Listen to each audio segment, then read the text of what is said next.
பிரியமானவர்களே, ஆண்டவன் நமக்கு ஒரு புதிய முதலமைச்சரை கொடுத்திருக்கிறார். திரு ஜோசப் விஜய் அவர்களுக்காக ஆண்டவனுக்கு உள்ளத்தின் ஆழத்தில் இருந்து நன்றியை கூறுகிறோம்.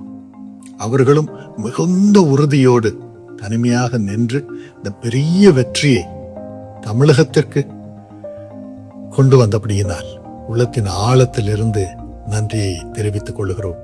தொடர்ந்து அவர்களுடைய செயல்கள் அனைத்தும், திட்டங்கள் அனைத்தும், கொள்கைகள் அனைத்தும், அவர்களோடு பணிபுரியும் அத்தனை பேருடைய சேவையும் ஆசீர்வதிக்கப்படும்படியாக, ஜனங்கள் எல்லாரும் சமாதானத்தோடு வாழும்படியாக, ஒருமனமாய் வாழும்படியாக முதலமைச்சர் மூலமாக செயல்படுத்தப்படும் இந்த திட்டங்கள் எல்லாம் இறைவனுடைய ஆசையை பெறும்படியாக நாம் வேண்டிக் கொள்வோம்.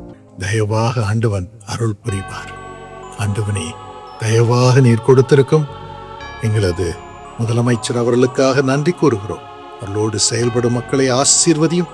நீரே தமிழகத்தை ஆசீர்வதித்து இயற்கை எண்ணம் மக்கள் மத்தியிலே சூழ்நிலை எல்லாம் ஆசீர்வதிக்கப்படும்படியாகவும், அத்தனை திட்டங்களும் செயல்படுத்தப்பட பொருளாதாரம் பெருகும்படியாகவும், ஆண்டவனே முதலமைச்சர் அவர்களுக்கும் கூட உழைக்கும் மக்களுக்கும் நல்ல சுகம், உமது பிரசன்னம் உண்டாயிருக்கும்படியாகவும் நாங்கள் வேண்டிக் கொள்கிறோம்.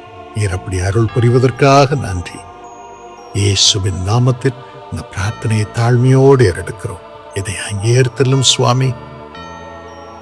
ஆண்டவன் தொடர்ந்து நம்மை வழிநடத்தி மன மகிழ்ச்சியோடு தமிழகத்திலே சகல பாக்கியங்களையும் நாம் அனுபவிக்கும்படி முதலமைச்சர் அவர்களையும் அவர்களோடு செயல்படும் ஒவ்வொருவரையும் வழிநடத்துவாராக.